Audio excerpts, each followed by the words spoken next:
Esta denuncia por supuesta traición a la patria no tiene ni pies ni cabeza. Vamos a conversar ahora, estamos para ello enlazados vía Zoom con el doctor Antonio Maldonado, él ha sido procurador anticorrupción. Antonio, muy buenos días, gracias por atendernos. Saludarte, a tus órdenes. Antonio, quisiera empezar antes de entrar a otros temas, a esta controversia que se ha generado con la acción constitucional que ha presentado el presidente en contra de la Comisión de Acusaciones Constitucionales por el tema del proceso por delito de traición a la patria a raíz de las afirmaciones que hizo el presidente en relación al tema de la salida al mar de Bolivia. Yo creo como contexto es importante que la gente sepa que para vacar al presidente necesitas los 2/3, lo cual significa ahora 87 votos de los miembros plenos del Congreso.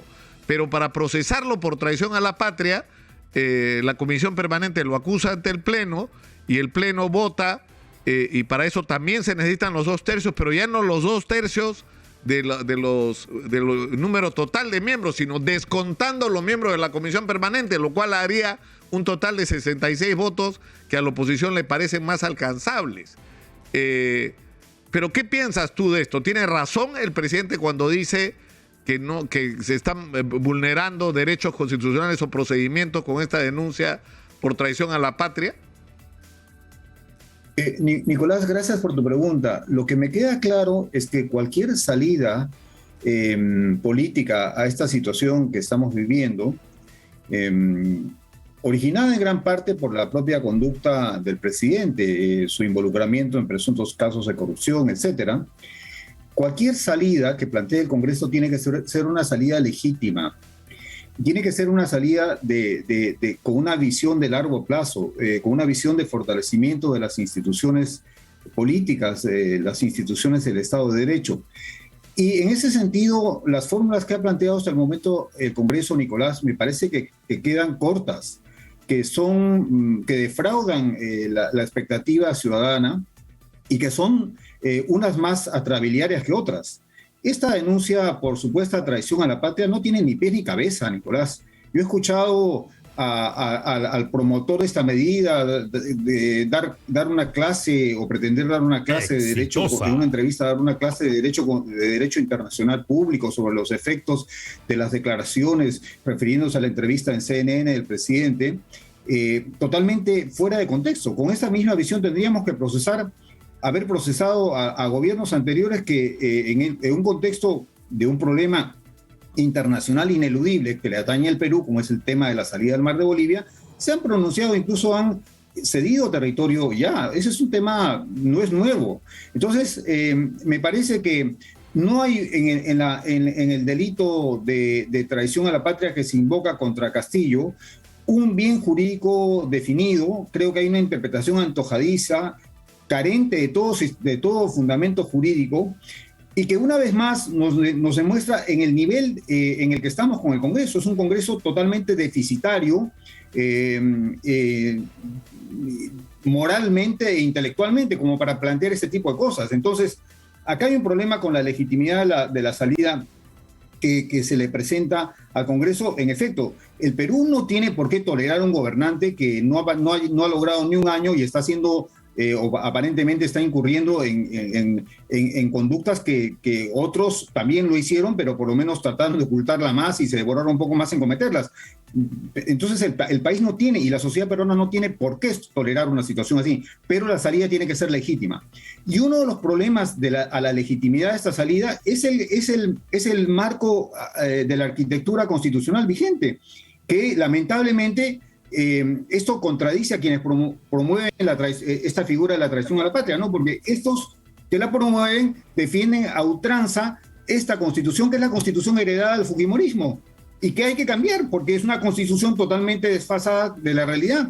Y en particular en lo que se refiere a responsabilidades del presidente, esta parte fue diseñada para proteger a Fujimori de un gobierno de muchos años e impedir que rindiera cuentas y se sometiera a cualquier enjuiciamiento por actos indebidos. Me refiero al artículo 117.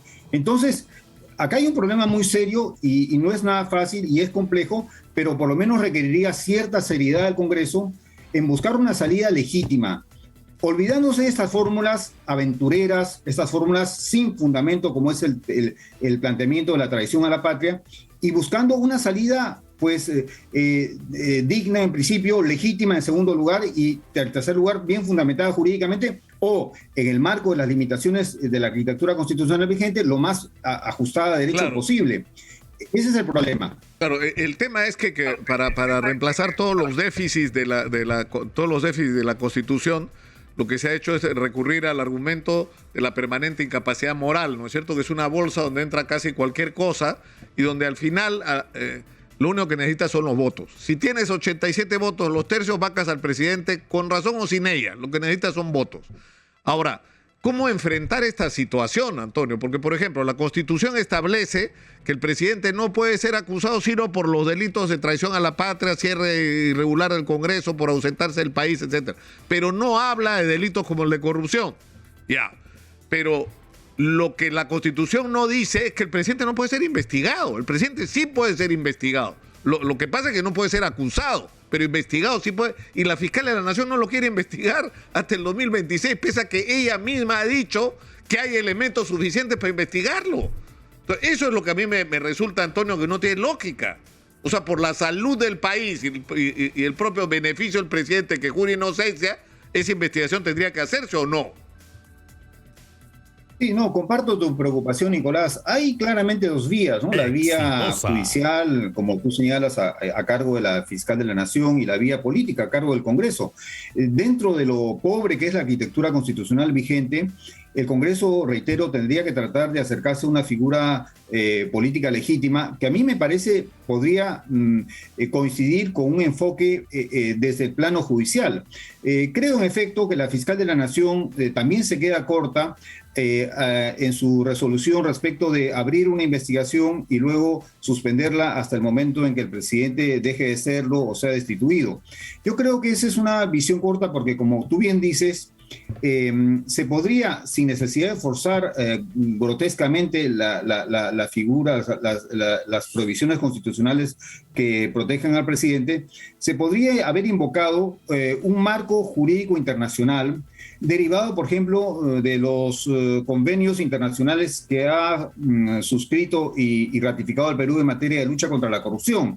Me refiero específicamente a la Convención de la ONU contra la corrupción, a la Convención Interamericana de la OEA contra la corrupción y a la Convención de la ONU contra la delincuencia organizada internacional.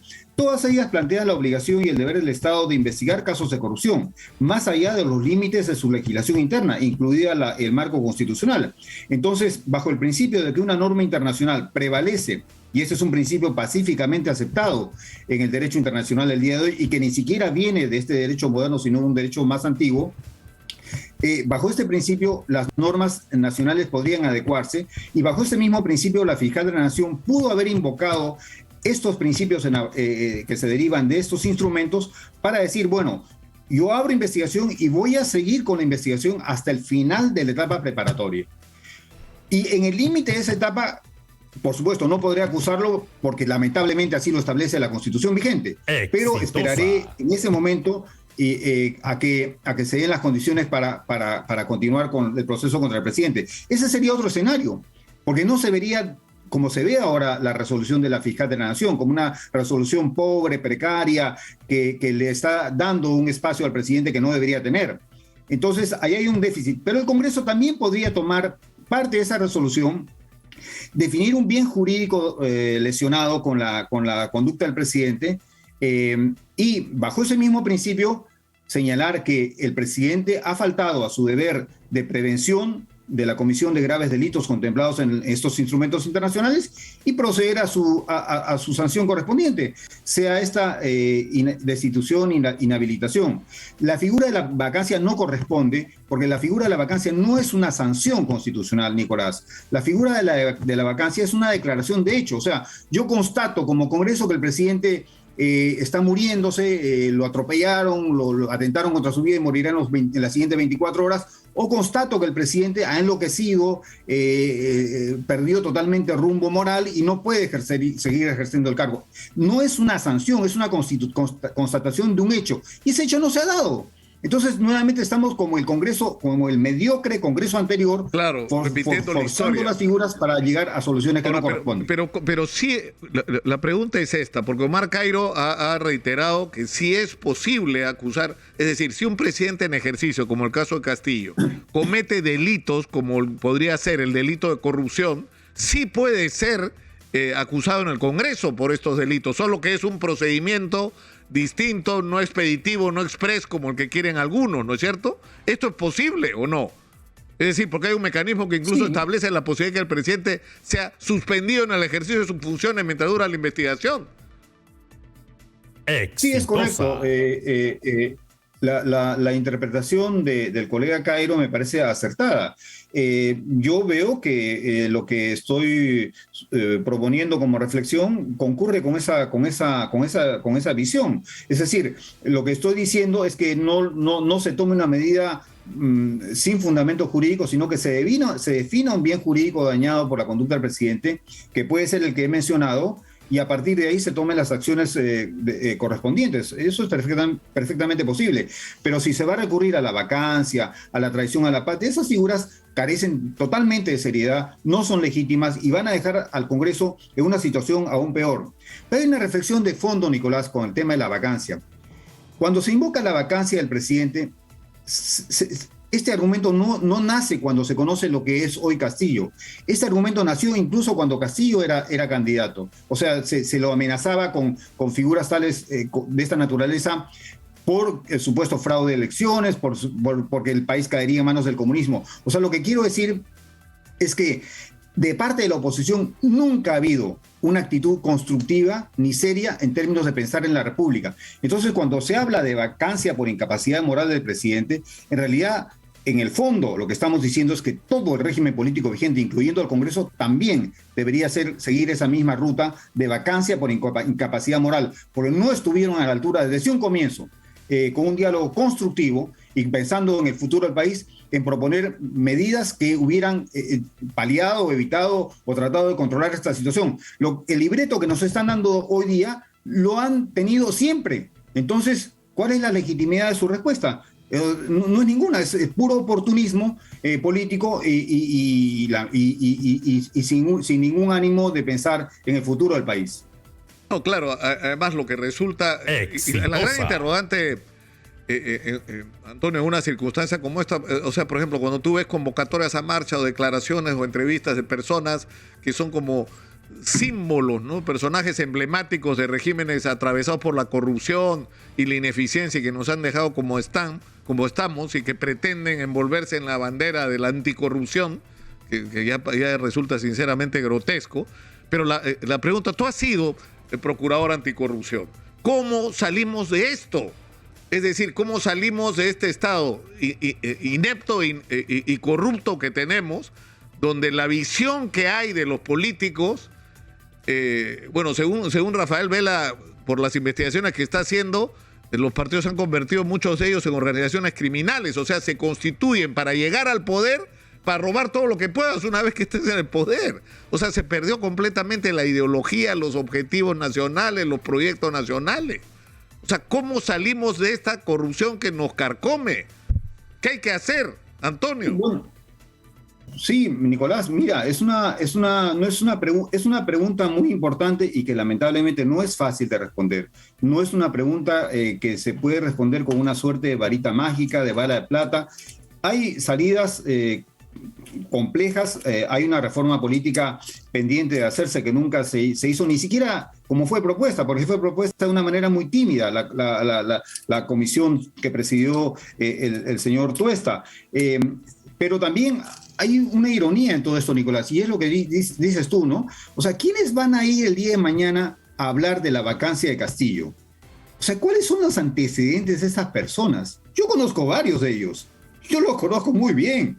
O sea, a mí no me vengan a decir que levantan la bandera contra la corrupción porque se salvaron de muchas investigaciones muy importantes debido precisamente a la impunidad que prevalece en este país. O sea, ¿quién va a tener la autoridad moral en este Congreso? ¿Quién va a levantar el personaje tartufesco que levantaron en el Congreso anterior cuando no tenían siquiera autoridad moral para criticar a nadie. Entonces ese es el problema. Por eso es que yo creo que, no siendo un problema de fácil resolución, creo que hay una hoja de ruta muy bien establecida. O sea, no es que no se sepa qué hay que hacer. Hay reformas políticas pendientes que hay que conducir. Hay una hoja de ruta clara en términos de saber que lo que en última instancia, al final del día, se requiere es que cualquier acción que hagamos desde el Congreso, el Ejecutivo de la ciudadanía, tiene que tener como norte el futuro del país, o sea, pensar el país en términos de al menos el programa 2030 de los Objetivos de Desarrollo Sostenible. Pero no hay salidas fáciles. Entonces, yo creo que acá la ciudadanía tiene un papel, los medios de prensa como el tuyo tienen papeles importantes y hay que seguir bregando. Esto no va a ser una solución diáfana ni rápida, pero por lo menos que tengamos claridad, por favor, Nicolás. El Congreso no puede seguir planteando medidas que son ilegítimas, que son írritas, que no tienen ningún fundamento jurídico, político ni moral. Basta de eso. Sean creativos, trabajen un poco, por eso se le paga bien. Antonio, te agradezco muchísimo por esta conversación, ha sido muy gentil como siempre, un abrazo.